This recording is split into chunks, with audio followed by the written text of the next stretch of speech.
আৰু এইটো কেইটালৈ হ'ব টাইমটো টোটেল 5টা Hello, dear participant, fellow colleagues. Sorry for the 15 minutes delay. We will try to finish this session by 5 p.m. That's on time. And we have our resource person, Professor Mukut Hazarika, for this session actually, initially. But due to some unavoidable circumstances, he could not able to present in here. So we request Soma sir to continue his session. Thank you. এইটো চলাই দিয়া গৈ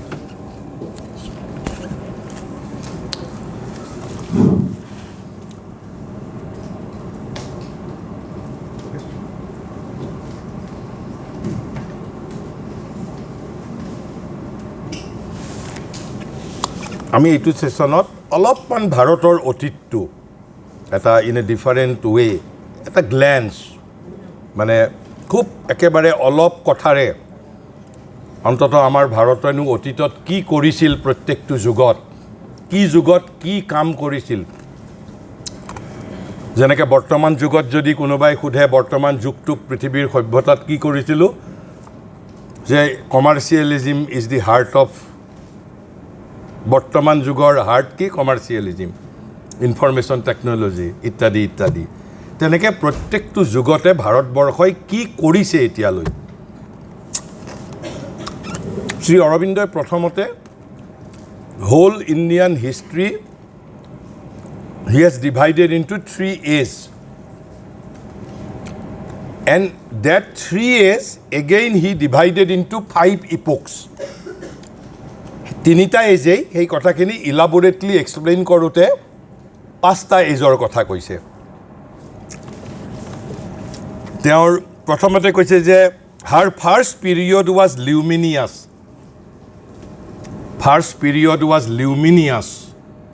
with the discovery of the spirit. And what is the first period? It is the period of Ved and Upanishad. What did they do? Upanishador ঋষিসকলে কি কৰিছিল আপোনালোকে যেনেকৈ কলেজত কাম কৰিছে 5 ঘণ্টা তেওঁলোকে যে ধ্যান কৰিছিল তেওঁলোকে ঋগ্বেদ কি কৰিছিল তেওঁলোকে কোনোবাই যদি স্পেচিফিক সোধে what they were doing, what was their prime motives, what was their mission,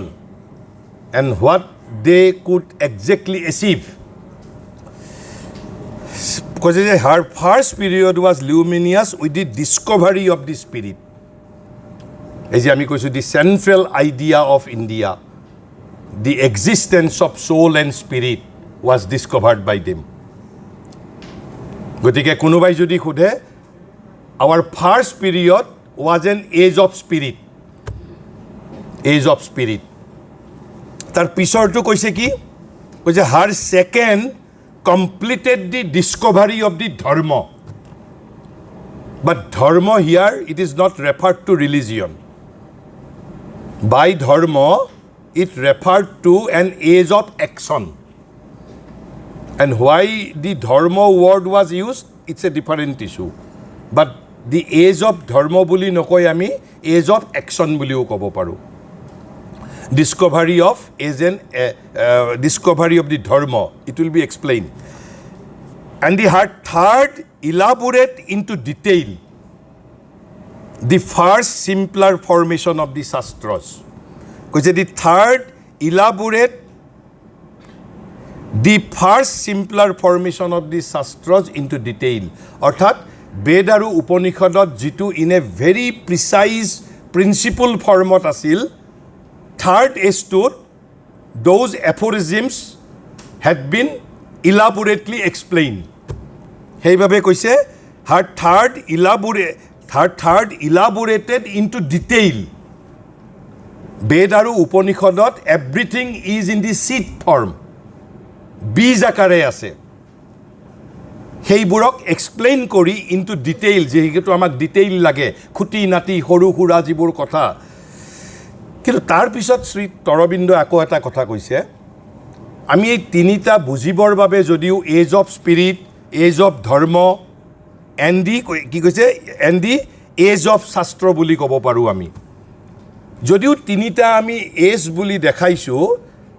it is not that যে বোলে ইমান এডিৰ পৰা ইমানলৈকে it was age of spirit ইমানৰ পৰা ইমানলৈকে এজ অফ ধৰ্ম ইমানৰ পৰা ইমানলৈকে age of elaboration of the shastras it is not like that কেৱল বুজিবৰ সুবিধাৰ বাবে দেয়াৰ আৰ 3 স্পেচিফিক ফাংচনছ সেইবাবে কি বুলি কৈছে but none were exclusive the 3 elements are always present এই যে বাকী দুটা ছাপ'জ ফাৰ্ষ্ট এজ অফ দি স্পিৰিটৰ সময়তো age of dharma was continuing but the prominence was on the discovery of the spirit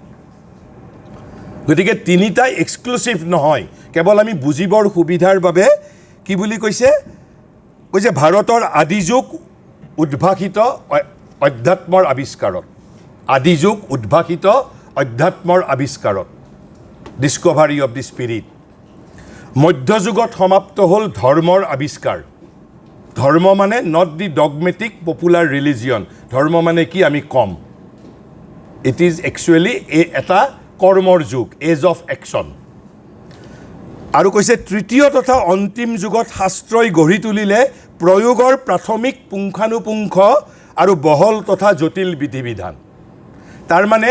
Veda and Upanishad are not shastras they are the books of knowledge একেবাৰে seed ফৰ্মত আছে বেদ আৰু উপনিষদত চিট ফৰ্মত আছে এণ্ড যিবিলাকক আমি শাস্ত্ৰ বুলি কওঁ স্ক্ৰিপচাৰ্ছ বুলি কওঁ দে আৰ দি ইলাবোৰেশ্যন অফ দৌজ এফৰিজিমছ যিবোৰ তাতে সূত্ৰাকাৰে আছে সেই সূত্ৰবোৰৰ ওপৰত বেছ কৰি জীৱনৰ লগত জড়িত একোখন শাস্ত্ৰ গঢ়ি তোলা হৈছিল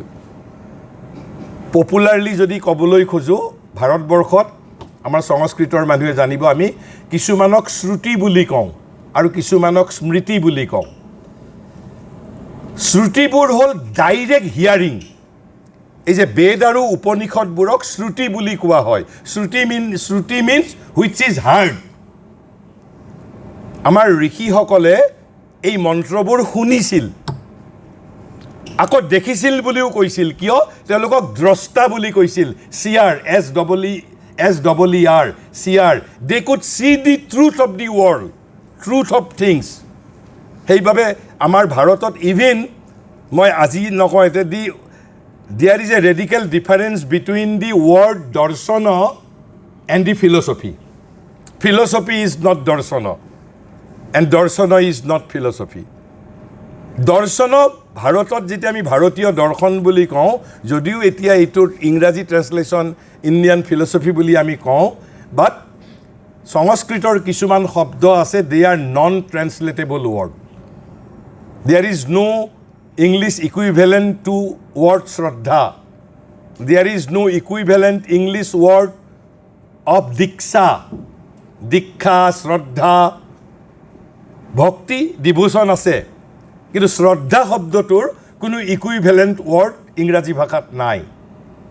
কাৰণ এটা শব্দ ভাৰতত সৃষ্টি হৈছে it is a relation with India's consciousness তেওঁলোকৰ তাতে শ্ৰদ্ধাত কথাটো তেওঁলোকে নাজানেই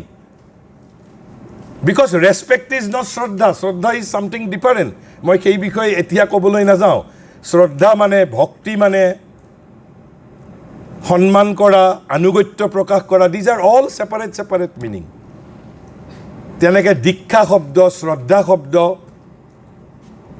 আনকি ধৰ্ম শব্দটো নাও অক্সফৰ্ড ডিকশ্যনাৰী হেজ ইনক্লুডেড বিকজ ধৰ্ম is not the Indian translation of English word religion. Religion Oxford Dictionary চাব তাতে লিখিছে way of worship.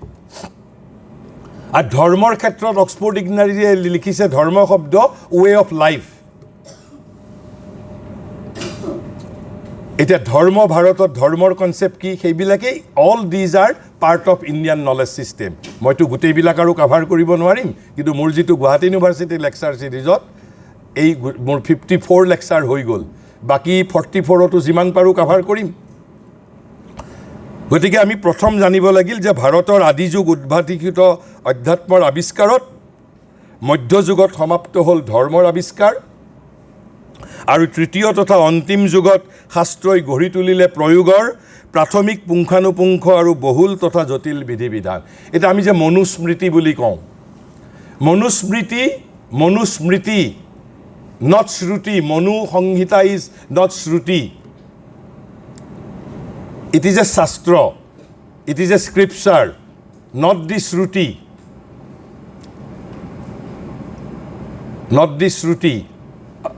এইটোত শাস্ত্ৰ and shastra can be changed also যেনেকৈ আমাৰ কনষ্টিটিউশ্যন চেঞ্জ হয় so main fundamental essence আছে বেদ আৰু উপনিষদত আৰু গীতা আমি ল'ব পাৰোঁ কিয় Gita is the substance of all Upanishads বুলি কয় গীতাত সমগ্ৰ উপনিষদৰ সাৰ বুলি পেলাই কয় যদি গোটেইবিলাক উপনিষদ আমি পঢ়িব নোৱাৰো উপনিষদ আমি যদি গীতাখন যদি পঢ়িবলৈ পাৰো তেনেহলে গীতাখনত ভাৰতৰ সমস্ত জ্ঞান অলমোষ্ট আছে বুলি মই কৈছো অলমোষ্ট আছে কিন্তু কৈছে সেই বুলি কিন্তু এই ত্ৰিধাৰা পৰস্পৰৰ পৰা একান্তভাৱে কেতিয়াও পৃথক তথা বিচ্ছিন্ন হৈ থকা নাছিল তিনিওটা উপাদান প্ৰতিটো যুগতে বিদ্যমান আছিল অৰ্থাৎ যেতিয়া অধ্যাত্মৰ আৱিষ্কাৰ অৰ্থাৎ এজ অফ স্পিৰিট তেতিয়া লগতে শাস্ত্ৰৰ কামো চলি আছে লগতে এজ অফ একশনো চলি আছে কিন্তু আমি বুজাৰ সুবিধাৰ বাবে তিনিটা ব্ৰড ক্লাছিফিকেশ্যন কৰিছোঁ মাত্ৰ গতিকে এইটো হ'ল 3 পিৰিয়ডছ বুলি কোৱা হৈছে তাৰ পিছত শ্ৰী অৰবিন্দই দিছ 3 periods has been elaborated into 5 epochs 5টা যুগ বুলি কৈছে 5টা যুগ এই তিনিটা বস্তুৱে তাৰ মাজত অলপমান সাব ডিভাইড কৰি 5টা যুগলৈকে ট্ৰান্সফৰমেশ্যন কৰিছে সেই 5টা যুগ কি প্ৰথমটোক কৈছে the first age is a spiritual age but what is the meaning of spiritual age what did we do কি কৰিছিলো আমি spiritual ageত কৈছে the first age of India's greatness was a spiritual age when she sought passionately কি বিচাৰিছিল ভাৰতবৰ্ষই তেতিয়া কি অন্বেষণ কৰিছিল কৈছে when she sought passionately for the truth of existence এই সমগ্ৰ জগতৰ ৰহস্য কি what is this world truth of existence তেওঁলোকৰ বেলেগ বিজনেছ নাছিল একো আৰু বেলেগ কোনো কামেই নাছিল what is this world truth of existence but another difference aru eta not by intellectuality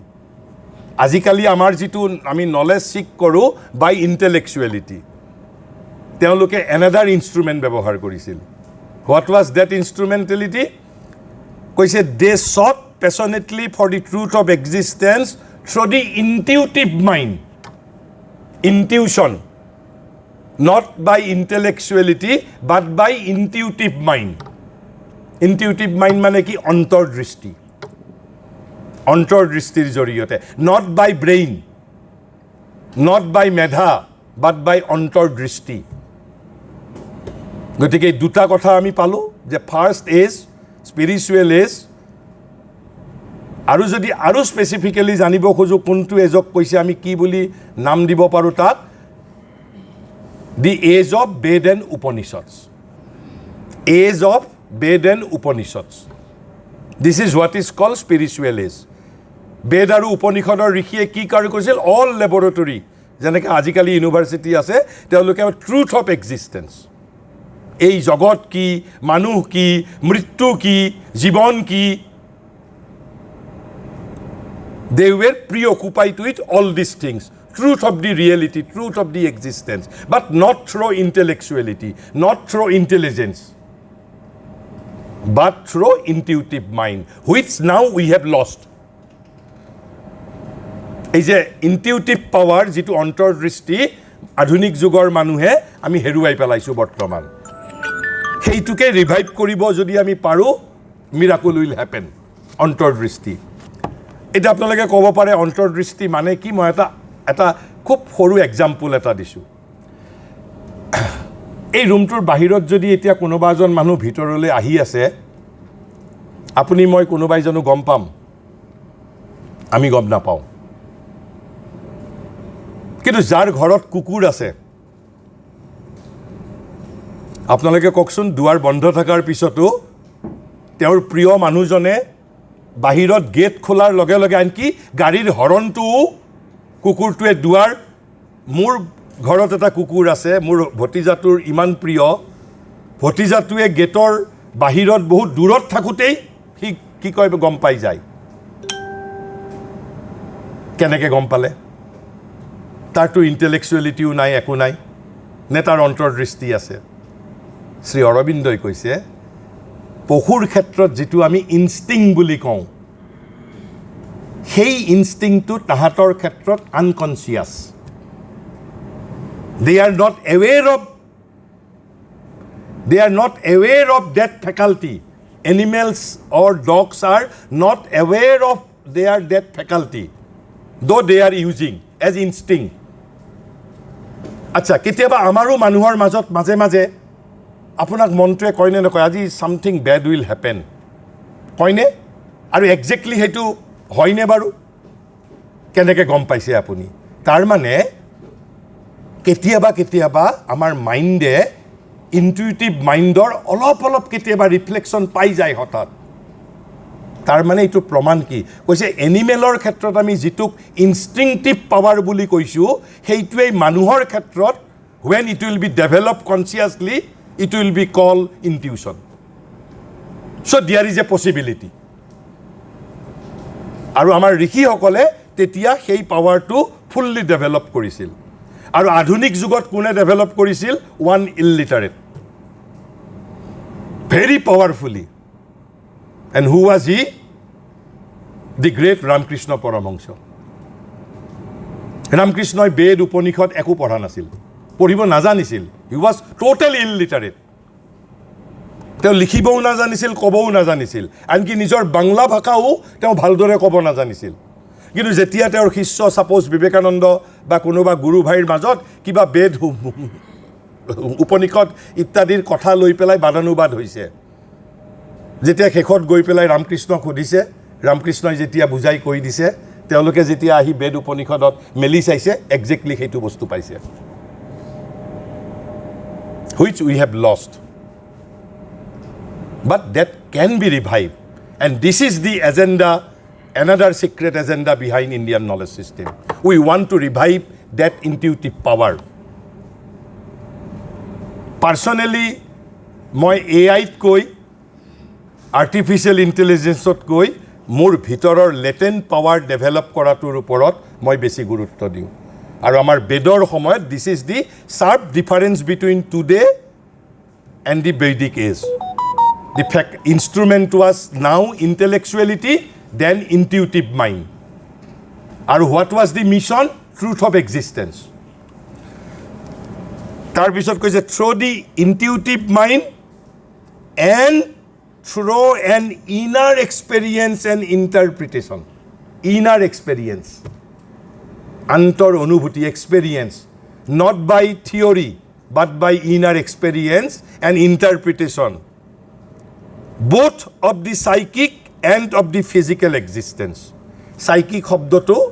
inner existence বুলি ধৰিলে হ'ল psychic মানে ইংৰাজী শব্দত psychic শব্দটোৱে anything inner বুজায় অৰ্থাৎ inner world as well as outer world অৰ্থাৎ এই নদী কি পাহাৰ কি এই জগত কেনেকৈ হ'ল আৰু লগত আমাৰ ইনাৰ ৱৰ্ল্ড মোৰ ভিতৰত যিখন ৱৰ্ল্ড আছে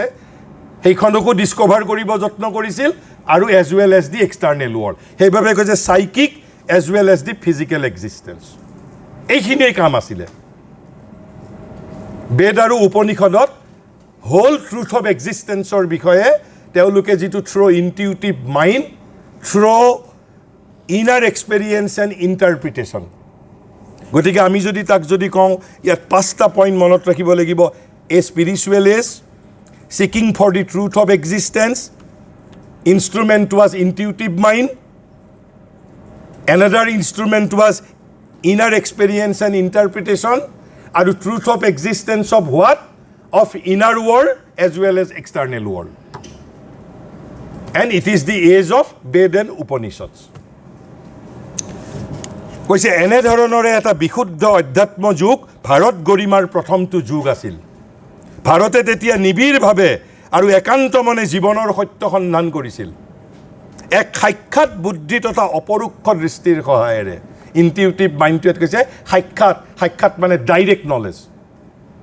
আমাৰ ইণ্টেলেকচুৱেলিটি ইজ নট ডাইৰেক্ট নলেজ কৈছে অপৰোক্ষ মানে হ'ল ডাইৰেক্ট অপৰোক্ষ আৰু সাক্ষাৎ বুদ্ধি একেই অৰ্থ দুইটাৰে সাক্ষাৎ বুদ্ধি মানে ডাইৰেক্ট ইণ্টেলিজেঞ্চ ঋষিয়ে ডাইৰেক্ট দেখিছিল দৰ্শন কৰিছিল বুলি কৈছিল সেইবাবে তেওঁলোকে নিজক দ্ৰষ্টা বুলি কৈছিল আৰু তেওঁলোকে শুনিছিল আৰু কৈছে এক আন্তৰ অনুভৱ তথা জ্ঞানৰ মাজেৰে ইনাৰ এক্সপেৰিয়েন্স এণ্ড ইণ্টাৰপ্ৰিটেশ্যন আৰু কি জগতৰ সত্য উদ্ঘাটন কৰিছিল বাহ্য অথবা স্থূল জগত অৰ্থাৎ এক্সটাৰ্নেল ৱৰ্ল্ড আৰু সূক্ষ্ম জগতৰ বিষয়ে subtle world as well as gross world both এটাকো বাদ দিয়া নাছিলে এইটো আছিল আমাৰ ভাৰত ইতিহাসৰ প্ৰথমটো age the great age of Veda and Upanishad তাৰ পিছত যিটো যুগে দেখা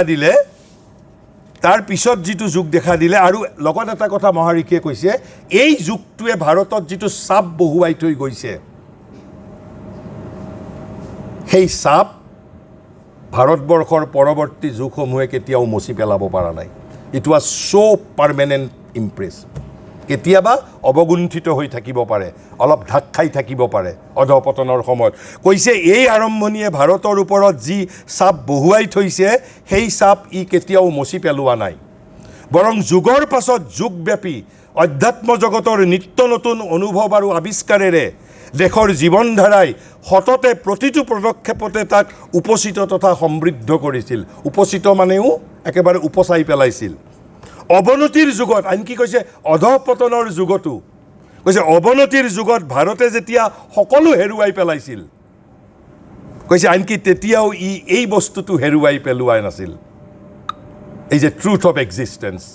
আৰু সেইটোৱে আমাক ৰক্ষা কৰিছে ভৱিষ্যতেও সততে আমাক এই যে the power of spirit discovery of spirit truth of existence আমাক প্ৰতিটো অধপতনৰ সময়ত এই বস্তুটোৱে আমাক নৱজন্ম দিব বাৰে কৈছে the stamp put on her by the beginning she has never lost but rather always enriched it with fresh spiritual experience and discovery at each step of her national life even in her hour of decline it was the one thing she could never lose তাৰ পিছৰ যুগ কোনটো আহিল তাৰ পিছত ইতিহাসত বেদ উপনিষদৰ পিছত আমাৰ আহিছে ৰামায়ণ আৰু মহাভাৰতৰ যুগ এজ অফ এপিক মহাকাব্যৰ যুগ আৰু শ্ৰী অৰবিন্দই কৈছে ভাৰতৰ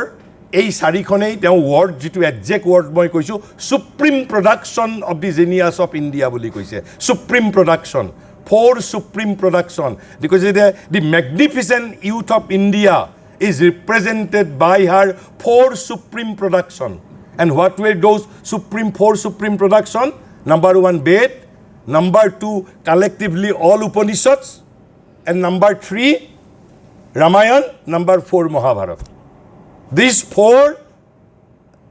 are India's supreme production কৈছে তাৰ পিছত যিটো যুগ আহিল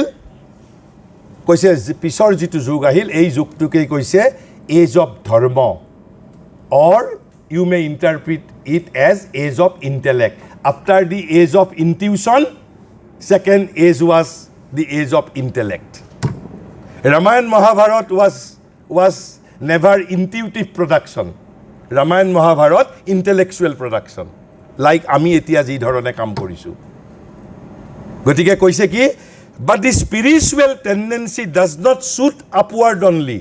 আমাৰ যে এটা ধাৰণা আছে যে কোনোবা মানুহে যদি অধ্যাত্মৰ সাধক হৈছে তেওঁ আৰু জগতৰ ফালে পিঠি দিব মোক আনকি কেতিয়াবা ফেচবুকত আপোনালোকে মোৰ ফেচবুক চালে দেখা পাব মই কেতিয়াবা ৰাজনৈতিক বিষয়ৰ ওপৰত মন্তব্য দিওঁ আৰু তেতিয়া মোৰ কিছুমান মানুহে মোক খুব বেয়াকৈ ট্ৰল কৰে বোলে আপুনি কিয় ৰাজনীতিৰ ওপৰত মন্তব্য দিছে তেওঁলোকৰ ধাৰণা যে মই স্পিৰিচুৱেলিটিৰ ওপৰত কনচাৰ্ণ গতিকে I should abandon world কিন্তু right from Ramakrishna Paramahansa India's spirituality has undergone a tremendous and radical change বিবেকানন্দই কৈছিল বনের বেদান্তকে ঘরে আনতে হবে বনের বেদান্তকে ঘরে আনতে হবে শ্রী অরবিন্দই কৈছে অল লাইফ ইজ যোগা আনকি মই সেইভাবে কালি মাত্ৰ মই উপায় নাপাই মই ফেসবুকত এটা পোস্ট দিছোঁ আপোনালোকক শ্ৰী অৰবিন্দৰে কোটেশন মই এনেকৈ এটা পোস্ট দিছোঁ শ্ৰী অৰবিন্দৰ কোটেশন তেওঁ ভায়েকলৈ এখন চিঠি লিখিছিল বাংলা ভাষাত এইটো ইংৰাজীত নহয় মই অসমীয়াত দিছোঁ কৈছে আমি জগতৰ কোনো কাম বাদ দিব নিবিচাৰোঁ কৈছে আমি জগতৰ কোনো কাম বাদ দিব নিবিচাৰোঁ ৰাজনীতি বাণিজ্য সমাজ কাব্য শিল্পকলা সাহিত্য সকলোবোৰেই থাকিব এইবোৰক দিব লাগিব নতুন প্ৰাণ নতুন আকাৰ কিন্তু not in the old form কৈছে যে আমাৰ যিটো স্পিৰিচুৱেল সাধনাত ৰাজনীতিও থাকিব বাণিজ্যও থাকিব সাহিত্যও থাকিব সমাজো থাকিব সকলো থাকিব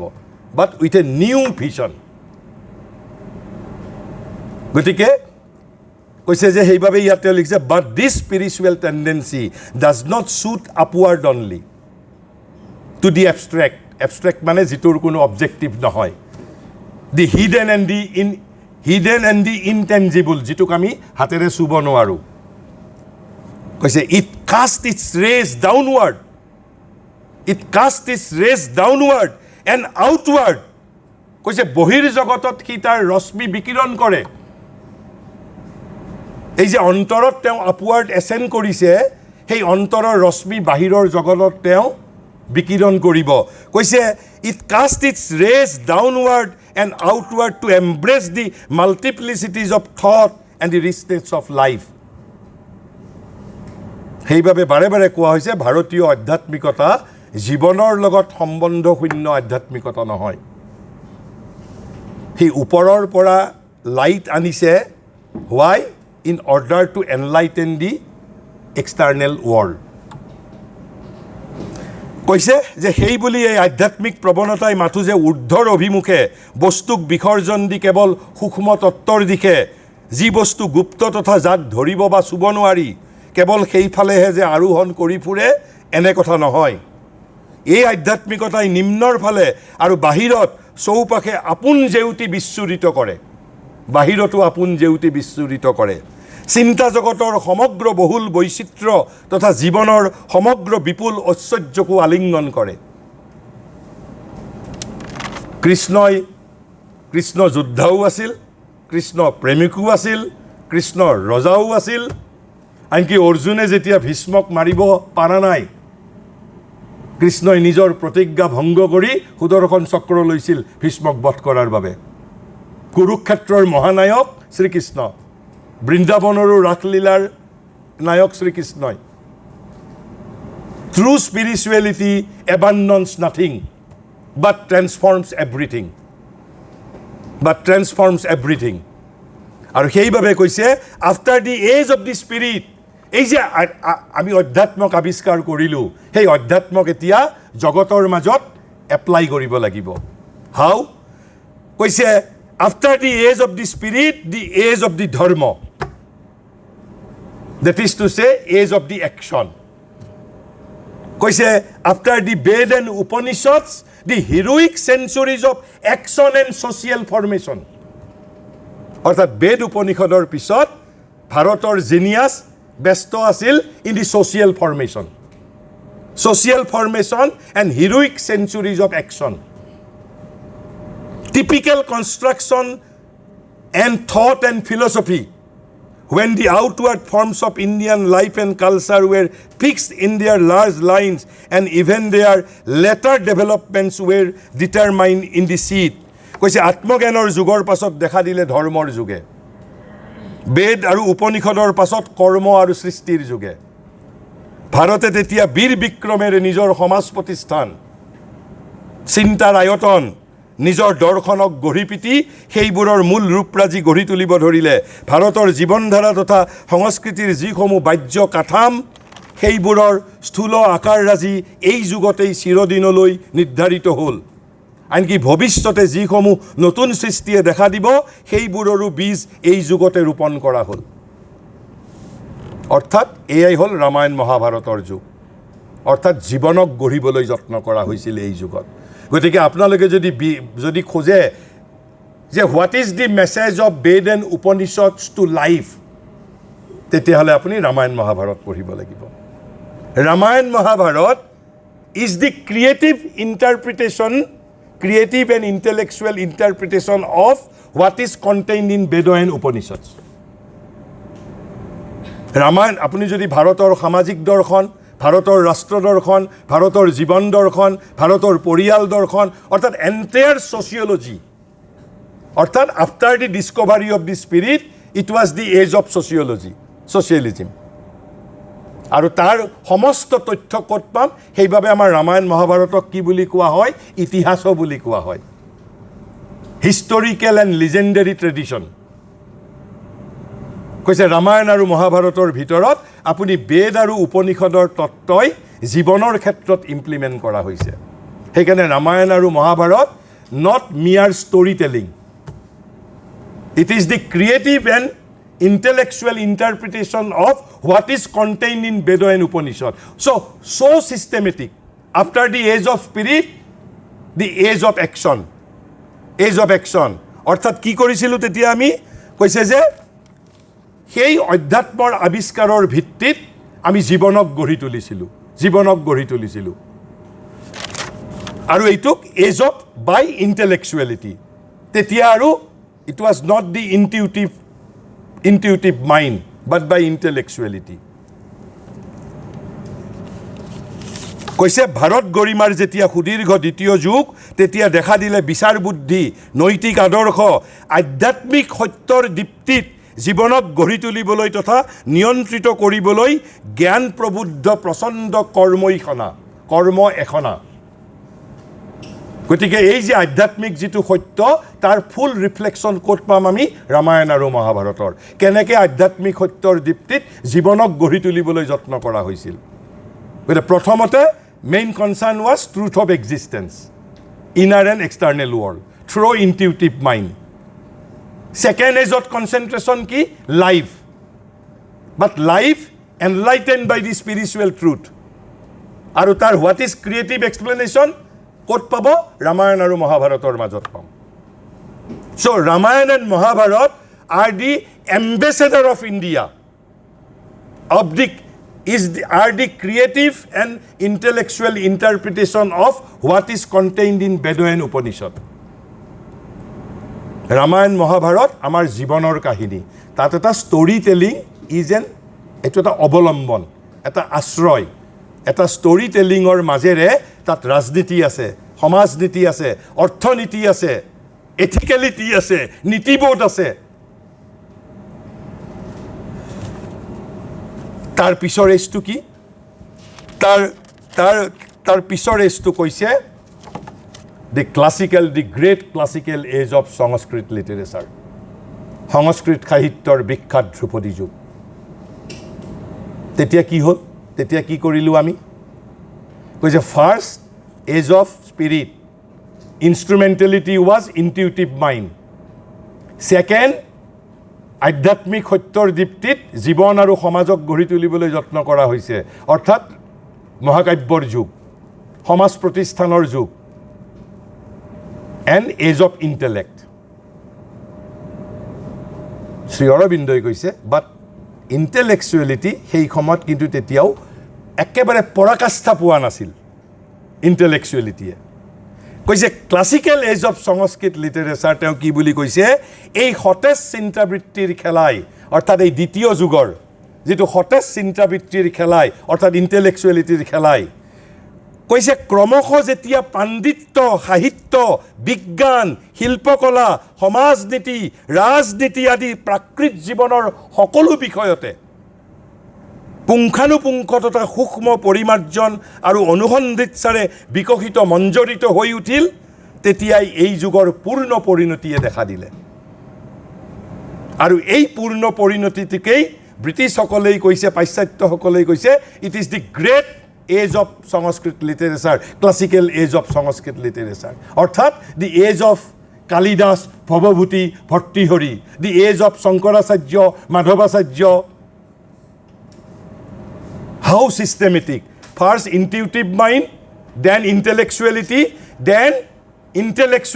culmination আৰু সেই ইণ্টেলেকচুৱেলিটিয়ে ক'ত কাম কৰিছে স্কলাৰশ্বিপ, সাহিত্য, বিজ্ঞান, শিল্পকলা, সমাজনীতি, ৰাজনীতি, এই যে মই ইণ্ডিয়াৰ 3 পাৱাৰ ইণ্টেলেকচুৱেলিটি বুলি কৈছোঁ, এই যুগতেই আৰু এই সংস্কৃত পিৰিয়ড ক্লাছিকেল এজটোৰ মই যদি সময় কওঁ কেতিয়া, এইটো সাধাৰণতে কোৱা যায় অলমষ্ট 1000 ইয়াৰ্ছ। সেই 1000 ইয়াৰ্ছটোৰ পিৰিয়ডটো কোনটো? খ্ৰীষ্টপূৰ্ব 300 মান শতিকা, খ্ৰীষ্টপূৰ্ব 300 মান আগৰ পৰা অলমষ্ট 7ম 8ম শতিকা মানলৈ। কিন্তু এইটো কোনো ষ্ট্ৰিক্ট পিৰিয়ড নহয়, আপ টু 1000 বুলিও ক'ব পাৰোঁ। আপ টু 1000 আমি যদি এডি বুলিও কওঁ ইমান ভুল নহয়, মানে এটা মোটামুটি সেই পিৰিয়ডটো। আৰু এই পিৰিয়ডতেই ভাৰতবৰ্ষই চব শাস্ত্ৰ গঢ়ি তুলিছে, all science, all literatures, but through intellectuality. First age was the age of intuitive mind, second was the age of action and age of intellectuality, but not the culmination of intellectuality. তাত fundamental বস্তুবোৰ নিৰ্ধাৰিত হৈছিল second এজত। Third এজত কৈছে যে এই সতেজ চিন্তাবৃত্তিৰ খেলাই যেতিয়া ক্ৰমশ পাণ্ডিত্য, সাহিত্য, বিজ্ঞান, শিল্পকলা, সমাজনীতি, ৰাজনীতি আদি প্ৰাকৃত জীৱনৰ সকলো বিষয়তে পুংখানুপুংখ তথা সূক্ষ্ম পৰিমাৰ্জন আৰু অনুসন্ধিৎসাৰে বিকশিত মঞ্জৰিত হৈ উঠিল, তেতিয়াই এই যুগৰ পূৰ্ণ পৰিণতিয়ে দেখা দিলে, যাক পাশ্চাত্যবাসীসকলে সংস্কৃত সাহিত্যৰ ধ্ৰুপদী যুগ অথবা ক্লাছিকেল এজ ৰূপে অভিহিত কৰে। কৈছে the great classical age of Sanskrit culture was the flowering of the intellectuality. Second age was the age of intellectuality, but the third age, the great classical age of Sanskrit literature was the flowering of intellectuality. একদম পূৰ্ণ পৰিণতিয়ে দেখা দিলে। আৰু কৈছে into curiosity of detail, অৰ্থাৎ একদম পুংখানুপুংখ, হাতী কেনেকৈ ধৰিব লাগে, শৃংগাৰ ৰস কেনেকৈ, শৃংগাৰ ৰসৰ ওপৰত, সৌন্দৰ্য চৰ্চাৰ ওপৰত, কসমলজি, কোনো বস্তু বাদ দিয়া নাই ভাৰতবৰ্ষই। আনকি 64 কলা, জুৱা কেনেকৈ খেলিব লাগে তাৰ কাৰণেও শাস্ত্ৰ আছে, একো বস্তু বাদ দিয়া নাই। All sorts of philosophy, Shankaracharya, Madhavacharya, এই যুগটোৱে হ'ল আমাৰ আটাইতকৈ দি সমৃদ্ধ age of intellectuality, flowering of intellectuality. কৈছে in the refinement of scholarship, science, art, literature, politics, sociology, mundane life. এই যে কৌটিল্যৰ অৰ্থশাস্ত্ৰ, তথ্যশাস্ত্ৰ আমি যিমানবোৰ কওঁ, অল প্ৰডাকশ্যন, মানে আমাৰ অৰিজিনেল সুপ্ৰিম প্ৰডাকশ্যন হ'ল প্ৰথম দুটা এজত 4খন, বেদ উপনিষদ প্ৰথম, followed by Ramayana and Mahabharata. This 4 are the foundation, 4 supreme production. Third এজত ক্লাছিকেল এজ অফ সংস্কৃত লিটাৰেচাৰত যে কিমান প্ৰডাকশ্যন, তাৰ হিচাপ আপুনি দিব পৰা নাযাব। মই কালি যিটো অলপ কৈছিলোঁ যে ৰিচেণ্ট স্কলাৰশ্বিপে যিমান ডিল কৰিছে, যিখিনি পঢ়ি আছে তাৰ অনলি ফ্ৰেকশ্যন ডিল কৰিছে। আকৌ যিখিনি পঢ়ি আছে সেইখিনিও যিমান আছিল তাৰ এটা ফ্ৰেকশ্যন মাত্ৰ। হিউজ ইণ্টেলেকচুৱেলিটি, হিউজ, মানে একেবাৰে। সেইকাৰণে ভাৰতত মানুহ কেতিয়াবা হয়তো মানুহ বিৰক্তি হৈ যায় যে যি বিচাৰে তাকেই পোৱা যায়, weather psychology, weather physiology, anything. কেৱল মাত্ৰ এটাই দুৰ্ভাগ্য হৈছিল, সেইটো মই ঠিক পিৰিয়ডটো 7ম 8ম শতিকা মানৰ পিছৰ পৰা ভাৰতৰ বিজ্ঞান শিক্ষাৰ যিটো বিজ্ঞানৰ যিটো চৰ্চা, যিটো আমি ভৌতিক বিজ্ঞান বুলি কওঁ, এই ভৌতিক বিজ্ঞানৰ অনুসন্ধিৎসাটো হঠাৎ ডিছকণ্টিনিউড হৈ গৈছিল। আৰু তেতিয়া কি হ'ল, ভাৰতৰ পৰা এই নলেজটো কোনে লৈ গ'ল? আৰবসকলে। আৰু আৰবসকলৰ পৰা মডাৰ্ণ ইউৰোপে পাইছে। গতিকে আধুনিক বিজ্ঞানৰ বাবে উই কেনট টেক দি ক্ৰেডিট। আধুনিক বিজ্ঞানৰ foundation is India, but not directly from India. ভাৰতৰ পৰা পাইছে আৰবসকলে, আৰবসকলৰ পৰা ইউৰোপে পাইছে। গতিকে এইটো হ'ল সংস্কৃত সাহিত্যৰ বিখ্যাত সহস্ৰাব্দ ব্যপ্ত এই মিলেনিয়াম বুলি কয়। সেইবাবে এই কালিদাস, ভৱভূতি, আমি যিমান এই যে মই সুভাষিত কৈছোঁ, কিবা কৈছোঁ, সকলোবোৰ এই great classical age of Sanskrit literature. কিন্তু কৈছে এই ঘাই সুতিত তেতিয়া মেইন ষ্ট্ৰীমত it was intellectuality, no' spirituality, but foundation is spirituality, তাৰ লাইটত intellectuality was developed. কিন্তু কৈছে এটা বেলেগ খুঁটিৰে simultaneously ভাৰতবৰ্ষত বিগত প্ৰায় 1200-1300 বছৰ যিটো মেইন প্ৰমিনেণ্ট আন্দোলন হৈছিল, it is the Vaishnavite movement, বৈষ্ণৱ ধৰ্ম আন্দোলন, অৰ্থাৎ পুৰাণ আৰু তন্ত্ৰৰ যুগ, পুৰাণ আৰু তন্ত্ৰৰ যুগ। তাৰমানে প্ৰথম যুগটো হ'ল কি তেতিয়াহ'লে বেদ আৰু উপনিষদৰ, তাৰপিছত ৰামায়ণ আৰু মহাকাব্যৰ যুগ, ৰামায়ণ মহাভাৰতৰ যুগ, তাৰপিছত intellectual production, all sorts of intellectual production, সাহিত্য, বিজ্ঞান, ৰাজনীতি, শাস্ত্ৰ,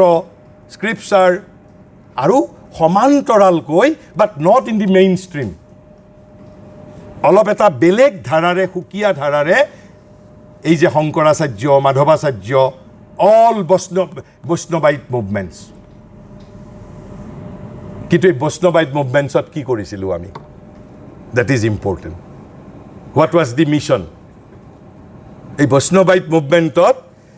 কৈছে যে but this all spiritual rain behind all this mental and all this vital activity. কৈছে এই যিটো ধাৰা আমাৰ এজ অফ স্পিৰিটৰ পৰা, এজ অফ একশ্যনৰ পৰা যিটো ধাৰা এই সংস্কৃত সাহিত্যৰ ক্লাছিকেল এজত, এই যিটো all spiritual rain behind all this mental and all this vital activity, তাৰ অন্তৰালত প্ৰবাহিত হৈছিল। Kalidasa was never a spiritual thinker per se. Bhavabhuti was not per se spiritual thinker, but Shankaracharya was. কিন্তু কালিদাস ভৱভূতি ভৰ্তৃহৰিয়ে যি কাম কৰিছে তাৰ মূল আলোকটো কিন্তু বেদ, উপনিষদ, ৰামায়ণ, মহাভাৰত। কিন্তু but it is not directly spiritual, it is fully intellectual. এই যে শকুন্তলা নাটক ইত্যাদি, অভিজ্ঞানম শকুন্তলম, চব এই সংস্কৃত সাহিত্যৰ ক্লাছিকেল এজৰ। তেনেহ'লে কৈছে and its later period post classical বুলি কৈছে। এই যে সমান্তৰালকৈ যিটো পুৰাণ আৰু তন্ত্ৰৰ যুগক তেওঁ নামকৰণ কৰিছে কি বুলি? Post classical age. Post classical age কি কাম কৰিছিল সেই কথাটো আমাৰ অলপ বুজিবৰ বাবে দিগদাৰী হ'ব। বুজিবৰ বাবে নহয়, একচেপ্ট কৰিবৰ বাবে। বুজিবৰ বাবে সহজ, কাৰণ পৃথিৱীৰ ভিতৰত আটাইতকৈ ডাঙৰ কাম কি আছে বাৰু? ৰকেট চাইন্স ডাঙৰ কাম নে কি কাম ডাঙৰ আটাইতকৈ? যিটো কামৰ কথা মই বাৰে বাৰে ৰেপি আছোঁ, নিজক পৰিৱৰ্তন কৰাতকৈ, নিজক ট্ৰেন্সফৰ্ম কৰাৰ বাবে সন্মতি দিয়াতকৈ পৃথিৱীত আৰু কোনো টান বস্তু নাই। We do not want to change our self, we do not allow us to perfect our self. পৃথিৱীৰ ভিতৰত আটাইতকৈ টাফেষ্ট কাম হ'ল এইটো, resistance to transform, resistance to change. The Vaishnavite movement took this challenge to transform the whole society, to transform our nature, directly address at the change of our nature. And what type of nature? Our lower nature. Lower nature took elevate কৰিব বিচাৰিছিল। This is the sense of Vaishnavite movement in a nutshell. কৈছে saw a lifting up of the whole lower life. Lifting up of the whole lower life. Lower life মানে কি? The life of আহাৰ নিদ্ৰা মৈথুন, অৰ্থাৎ পশু মানৱৰ পৰা বীৰ মানৱ, দেৱ মানৱলৈ আমাক পৰিকল্পিতভাৱে ৰূপান্তৰিত কৰিবলৈ প্ৰয়াস কৰিছিল। A mass spiritual movement. ভাৰতবৰ্ষত এই যে আমি লেণ্ড অফ স্পিৰিচুৱেলিটি বুলি কওঁ, all credit goes to Puranic movement. Without the Puranas, এই ভাৰতৰ যে অশিক্ষিত মানুহৰ আগতো গৈ আপুনি আত্মা, পৰমাত্মা, জগত, বৈকুণ্ঠ এই কথাবোৰ যে পাতিব পাৰে, it is because of the Purana. পুৰাণে বেদ, উপনিষদ, গীতাত থকা বস্তুক একেবাৰে পানী কৰি পেলাই দিলে। Without intellectuality you can understand. আমাৰ মাহঁতক মই যদি বেদৰ এটা এফৰিজিম কওঁ, মাহঁতে বুজি নাপাব বা মাহঁতে একচেপ্ট নকৰিব। কিন্তু যেতিয়া পুৰাণৰ সত্যৰে যেতিয়া কথা এটা ক'ম, তেতিয়া লগে লগে একচেপ্ট কৰিব মই এটা গ্লাৰিং এক্সাম্পল দিম শ্ৰী অৰবিন্দৰ এটা এফৰিজিম আছে এফৰিজিম মানে সূত্ৰমালা এই যে 2-3 লাইনত কোৱা সংস্কৃত শ্লোকৰ দৰে তাত শ্ৰী অৰবিন্দই এটা অদ্ভুত কথা কৈছে আপোনালোক শুনিও অদ্ভুত পাব আমি ভগৱানক কিয় প্ৰেয়াৰ কৰোঁ for our happiness for our ananda Shri অৰবিন্দই এটা তেওঁৰ এফৰিজিম আছে ভগৱানক কৈছে oh' God give me pain আৰু তুমি যদি মোক পেইন নিদিয়া তেনেহ'লে মই বুজিম you do not love me কি অদ্ভুত কথা কৈছে কিবা বুজি পালোঁ জানো আমি তাৰ পৰা তাক এতিয়া ইণ্টাৰপ্ৰিট কৰিব লাগিব নাই ইণ্টাৰপ্ৰিটেশ্যনটো ক'ত পাব আৰু গাঁৱৰ মানুহকো ক'ব লাগিব অশিক্ষিত মানুহকো ক'ব লাগিব পুৰাণৰ এতিয়া মই আপোনাক এটা কেনেকৈ পুৰাণত ভাগৱতত থকা কথা কৈ আছোঁ and how it has transforming power we lost our fourth brother in 2017 আমাৰ যিটো চতুৰ্থ ভাতৃ আছিল প্ৰশান্ত বিশ্বকৰ্মা আমি তাক হেৰুৱাইছোঁ 2017 চনত মোৰ ম্ৰিয়মান মা অকল এই পুৰাণৰ যিটো কথা মই ক'বলৈ গৈ আছোঁ সেই কথাখিনি শুনি she got relief immediately যেতিয়া ভাগৱত পাঠ হৈছে কি বস্তু যুদ্ধৰ যেতিয়া শেষ হৈছে কুৰুক্ষেত্ৰ যুদ্ধৰ শেষ হৈছে কৃষ্ণ যাবলৈ ওলাইছে কৃষ্ণ দ্বাৰকালৈ যাবলৈ ওলাইছে আৰু কৃষ্ণই সকলোকে কিবা নহয় কিবা দিছে আৰু সকলোৱে কৃষ্ণৰ ওচৰত গৈছে কৃষ্ণই যাক যি পাৰে গিফ্ট দিছে কিন্তু কুন্তি যোৱা নাই কুন্তিটো পেহীয়েকো হয় কৃষ্ণৰ কিন্তু কুন্তি কৃষ্ণৰ ওচৰলৈ যোৱা নাই লাষ্টত যাবৰ আগদিনা সন্ধিয়া শ্ৰীকৃষ্ণ নিজে আহিছে কুন্তিৰ ওচৰত বোলে পেহী মই কালি যামগৈ তোমাক কি লাগে কোৱা চবেই বিচাৰিছে যাক যি মই দিব পাৰোঁ দিছোঁ তোমাক কি লাগে কোৱা কুন্তিয়ে কৈছে মোক নালাগে একো কৃষ্ণ ইনচিষ্টেড নহয় তুমি কিবা ল'বই লাগিব যেতিয়া বাৰে বাৰে ইনচিষ্ট কৰিছে কুন্তিয়ে তেতিয়া কৈছে ঠিক আছে যদি ইমানেই তোমাৰ দিবৰ ইচ্ছা হৈছে মোক পৃথিৱীৰ সমস্ত দুখ যন্ত্ৰণা দি থৈ যোৱা কৃষ্ণই কৈছে কিয় সকলোৱে সুখ শান্তি বিচাৰিছে তুমি মোৰ পৰা দুখ কষ্ট বিচাৰিছা কিয় তেতিয়া কুন্তিয়ে কৈছে যে মোৰ যেতিয়াই দুখ কষ্ট হৈ থাকিব মই তোমাক বিচাৰি থাকিম আৰু মই যদি সুখত থাকোঁ I will never remember you আৰু মোৰ মায়ে যেতিয়া এইখিনি কথা শুনিছে আৰু এতিয়া আপুনি শ্ৰী অৰবিন্দই কোৱা যিটো এফৰিজিম ভগৱানক কৈছে মোক পেইন দিয়া যদি তুমি মোক পেইন নিদিয়া তাৰমানে তুমি মোক ভাল নোপোৱা শ্ৰী অৰবিন্দই তেওঁৰ সাবিত্ৰী মহাকাব্যত লিখিছে pain is the hammer of God's বুলি কৈছে মানুহক যাক ভাল পায় তাক পিউৰিফাই কৰাৰ বাবে তাক ট্ৰেন্সফৰ্ম কৰাৰ বাবে ভগৱানৰ আটাইতকৈ প্ৰিয় মেকানিজিম হ'ল পেইন মোক আপুনি কওকচোন আফটাৰ পেইন পৃথিৱীৰ প্ৰতিজন মানুহ ট্ৰেন্সফৰ্মড হৈছে হয়নে সুখত থকা মানুহ ট্ৰেন্সফৰ্ম হৈছে জানো নেভাৰ পেইন পোৱাৰ পিছত গতিকে পেইন কাক দিয়ে যাক ভগৱানে ভাল পায় This is the power of spirituality also. Spirituality is not a vague thing. It is the most material power. গতিকে এই যিটো ফ'ৰ্থ এজত যিটো শ্ৰী অৰবিন্দই পোষ্ট ক্লাছিকেল এজ বুলি কৈছে অৰ্থাৎ পুৰাণ আৰু তন্ত্ৰৰ মেইন এজেণ্ডা কি আছিল secret agenda lifting up of the whole lower life আৰু লিফ্ট কৰি পেলাই লোৱাৰ লাইফটোক লিফ্ট কৰি কি কৰিব কৈছে and impressing upon it of the values of the spirit impressing of the values of the spirit upon it অৰ্থাৎ কি কৈছে অধ্যাত্মৰ প্ৰভাৰে তাক মণ্ডিত কৰিব বিচাৰিছিল লোৱাৰ লাইফটোক ওপৰত তুলি অধ্যাত্মৰ প্ৰভাৰে তাক মণ্ডিত কৰিব বিচাৰিছিল হোল বৈষ্ণৱাইট ধৰ্ম আন্দোলনত যদি আপুনি চাই this is the main purpose of throughout India whether in India or whether in Eastern region, whether in Chaitanya Dev, whether it is South, lower life was taken up. গতিকে আপুনি চাওক প্ৰথমটো যুগত ইনটিউটিভ মাইণ্ড ছেকেণ্ড যুগত ইণ্টেলেকচুৱেলিটি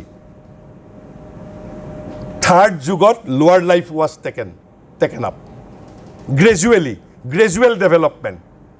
গতিকে ভাৰতে এই যে জীৱন যাত্ৰা কৰিছে কনচিয়াছ জীৱন যাত্ৰা কৰিছে প্ৰতিটো যুগত এটা এটা এজেণ্ডা লৈ পেলাই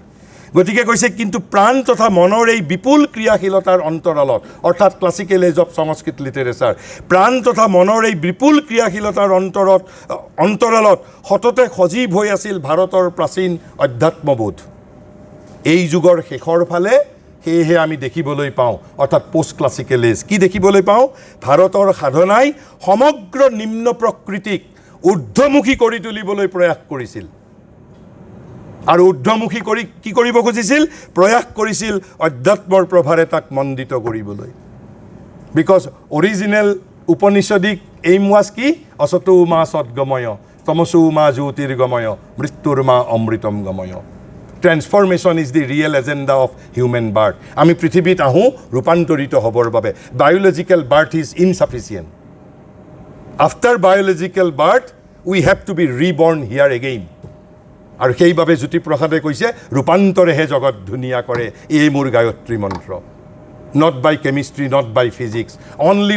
only transformation can make world beautiful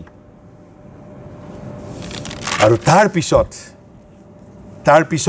কৈছে this was the change of the Puranic and Tantric system and the religions of bhakti যদি আপোনালোকক কোনোবাই সোধে যে ভক্তি আন্দোলনৰ ৰহস্য কি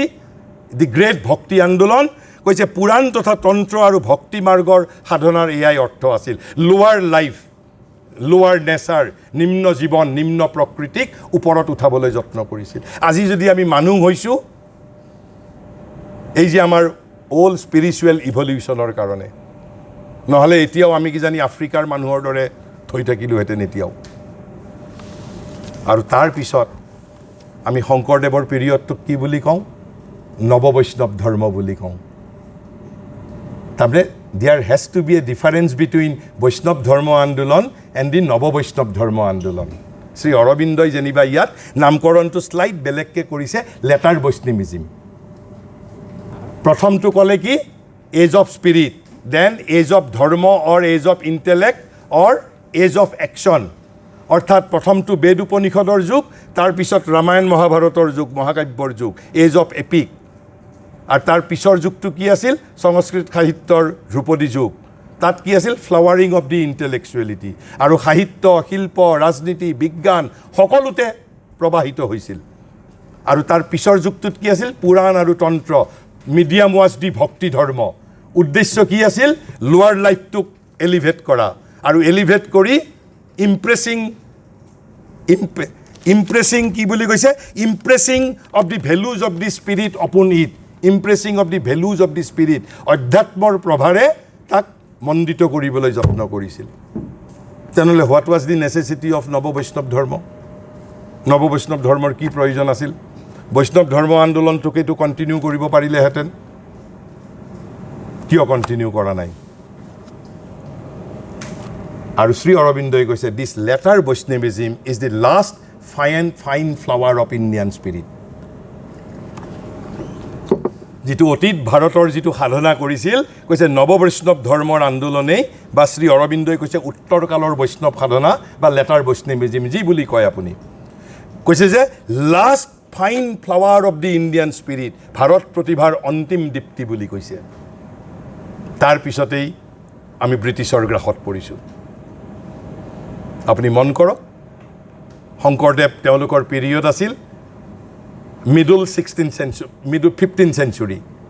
আৰু ইষ্ট ইণ্ডিয়া কোম্পানী ভাৰতত কেতিয়া আহিছে 16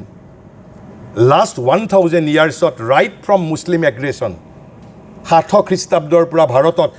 ঠিক সংস্কৃত সাহিত্যৰ ধ্ৰুপদী যুগ শেষ হোৱাৰ লগে লগেই ভাৰতত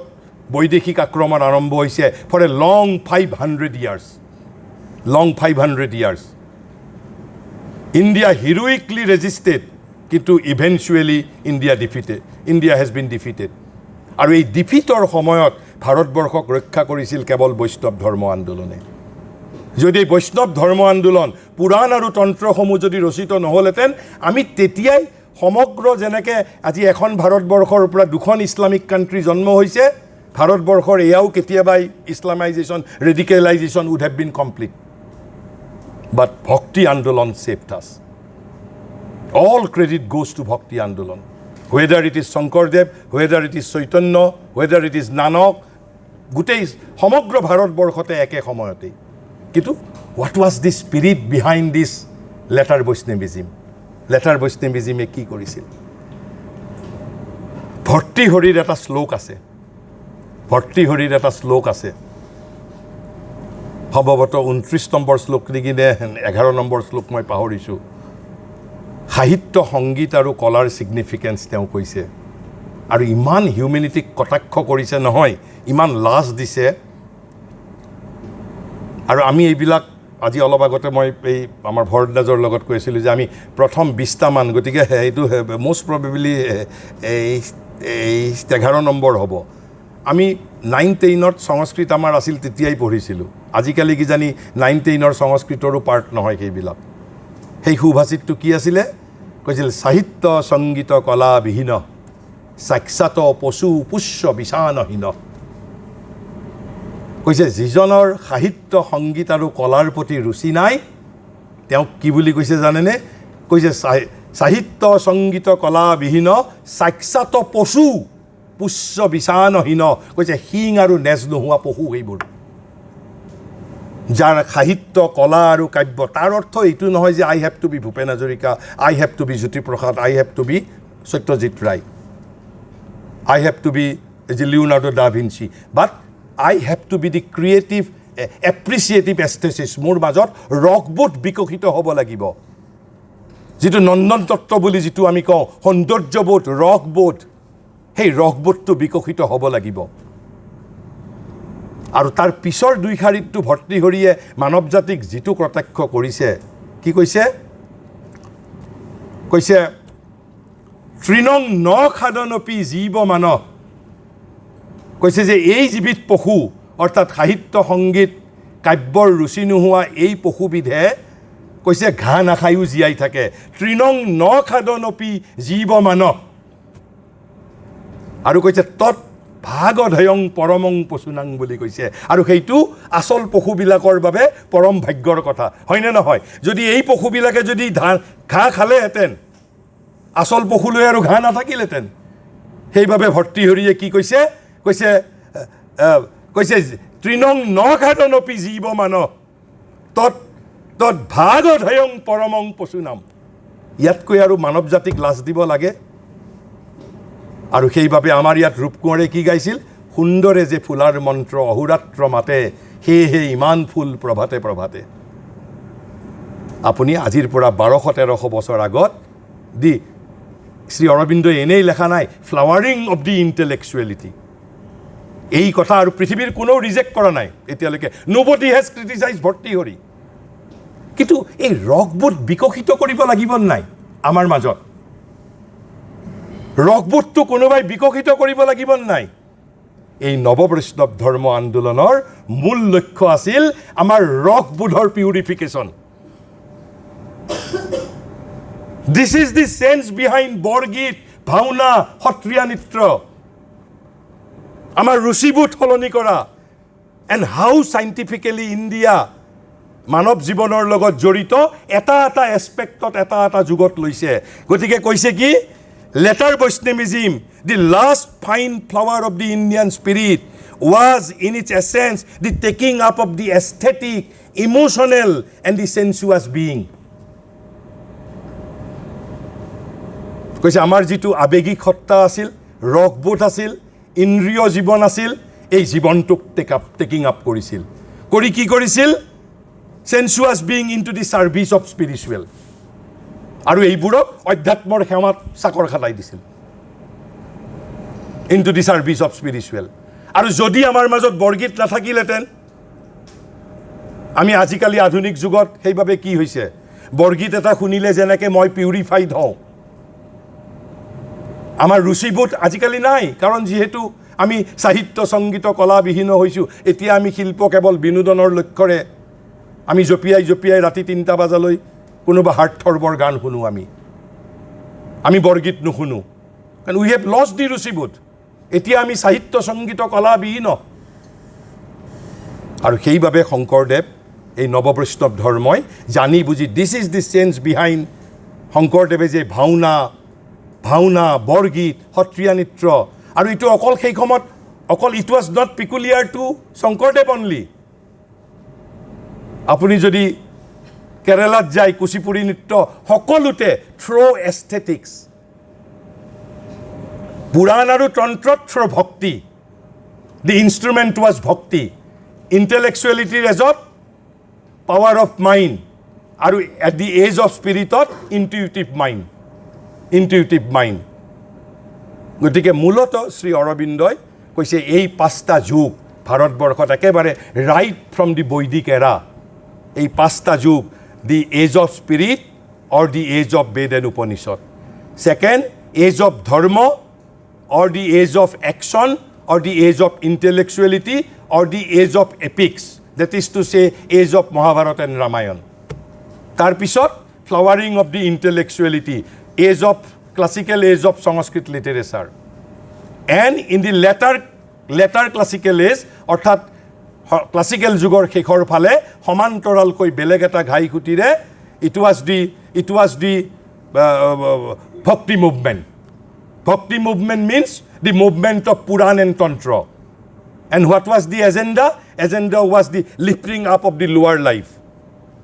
আৰু তাৰ পিছত লেটাৰ বৈষ্ণৱিজিমৰ কাম কি আছিল? Taking up of the aesthetic emotional and sensuous being কৈছে উত্তৰ কালৰ বৈষ্ণৱ সাধনাই মানুহৰ মাজত বিদ্যমান ৰসানুভূতি হৃদয়বৃত্তি আৰু ইন্দ্ৰিয়গত লিপ্সা আমাৰ যিটো ইন্দ্ৰিয়গত লিপ্সা সেই স্তৰটোক ঊৰ্ধলৈ তুলি অধ্যাত্মৰ সেৱাত নিয়োগ কৰিবলৈ প্ৰয়াস কৰিছিল উত্তৰ কালৰ বৈষ্ণৱ সাধনাত এনেদৰে পূৰ্ণৰূপে প্ৰদীপ্ত হৈ উঠিল ভাৰত প্ৰতিভাৰ অন্তিম দীপ্তি আৰু তাৰ পিছত the modern age and modern এজত what is happening we all know' with this I would like to conclude here. If you anything to be interacted, we can interact for few minutes. এটা মই rough idea ইণ্ডিয়াৰ হিষ্ট্ৰীৰ ওপৰত এটা rough idea কি যুগত যদি আমাক কোনোবাই সোধে কি যুগত কি কৰিছিলোঁ আমি ঘোঁৰাৰ ঘাঁহ কাটি থকা নাই এই ডিউৰিং 5,000 ইয়াৰ্ছত we are heading towards perfection স্তৰে গ্ৰেজুৱেলি এটা অলপ কথা মই আৰু এটা কথা কৈ শেষ কৰোঁ যে হাউ স্পিৰিচুৱেলিটি একচুৱেলি হেল্পছ আছ মই কালি ইয়াৰ পৰা যোৱাৰ পিছতেই যে ভগৱানে মই তেতিয়াই মন কৰিছিলোঁ যে এইখিনি মই ইয়াতে কম এজন ৰামকৃষ্ণ মিছনৰ মহাৰাজ মই প্ৰায়েই তেওঁৰ বস্তু ফেচবুকত আহি থাকে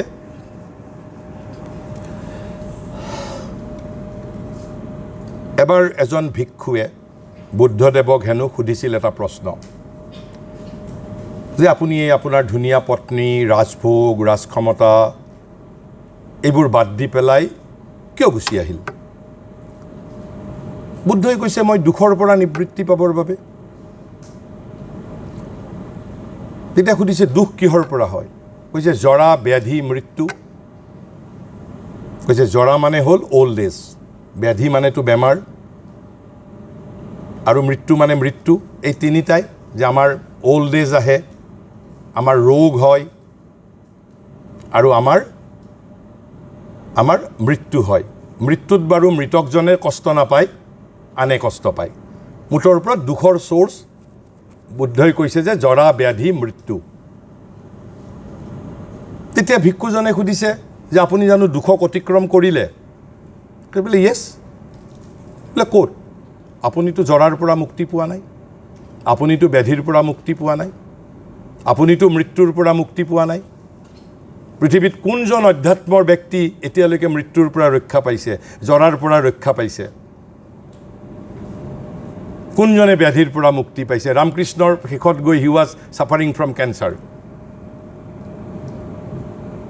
তেনেহ'লে আপুনি দুখৰ পৰা কেনেকৈ নিবৃত্তি পালে these are continuing even after one becoming spiritual তেতিয়া কৈছে যে there are different stages of attack কৈছে যে এই যে কৈছে জৰা ব্যাধি মৃত্যু the first attack the physical happenings the physical phenomena এইটোৰ পৰা nobody can rescue himself for her self nobody can rescue himself for her self this is natural process কিন্তু মোক আপোনালোকে এটা কথা কওকচোন, এই তিনিটাৰ পৰা দুখ পৃথিৱীৰ 7.5 কোটি মানুহৰ প্ৰত্যেকৰে জানো ইউনিফৰ্ম হয়? প্ৰত্যেকেতো বেলেগ বেলেগ অনুভূতি হয়। কোনোবাই কাৰোবাৰ মৃত্যুত আত্মহত্যাই কৰি দিয়ে, কাৰোবাৰ হাৰ্ট ফেইল হয়, কোনোবা ডিপ্ৰেশ্যনত যায়, কোনোবাই বা অল্ড এজত আকৌ নতুন ক্ৰিয়েটিভ কাম কৰে। তাৰমানে কৈছে ছেকেণ্ড এটাকটো হ'ল ৰিয়েকশ্যন। এই যে ফাৰ্ষ্ট এটাকটোৰ পৰা nobody will be rescued. It will come to everybody. জৰা ব্যাধি মৃত্যু তেওঁ স্পিৰিচুৱেল হওক নন স্পিৰিচুৱেল হওক প্ৰত্যেকৰ জীৱনলৈ জৰা ব্যাধি মৃত্যু অহাটো নিশ্চিত। কিন্তু কৈছে how I will react, how I will respond to these happenings. The spirituality can alter your attitude. You will not feel the dukh. Even after Jora comes, even after Vyadhi comes, even after Mrityu comes, you will never feel sorrow.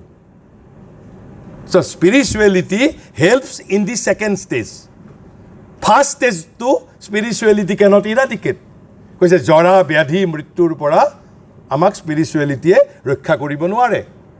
কিন্তু আমি ৰক্ষা কেনেকৈ পাম? যিটো second এটাক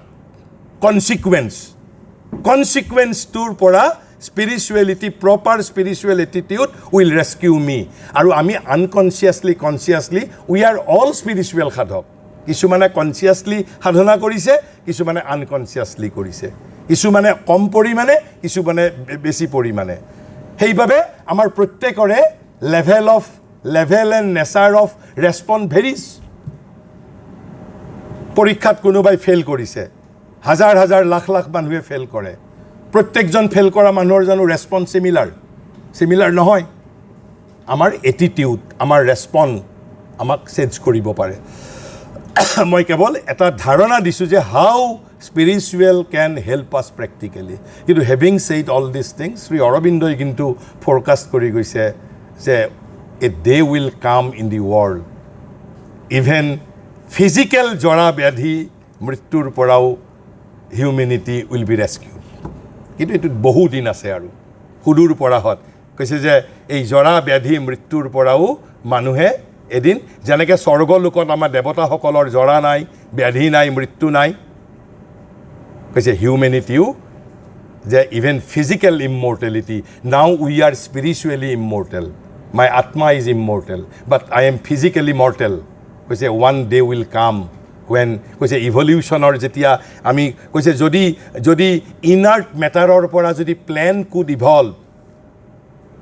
প্লেণ্টৰ পৰা যদি life could evolve, লাইফৰ পৰা যদি mind could evolve, then what is after mind? What is after mind will evolve? We are all consciously or unconsciously trying to evolve that element which is greater than mind. আমি সেইটোৰ বিৱৰ্তনৰ বাবে consciously or unconsciously we are all working. Thank you. কোনোবাই কিবা সুধিবনে কিবা? নাই। Thank you. আমাৰ 5টালৈ আছিল, মানে 5 মিনিট মানে 5 মিনিট সোনকালে শেষ কৰিছোঁ। Thank you. এইটো বন্ধ কৰি দিয়াচোন নালাগে। Thank U.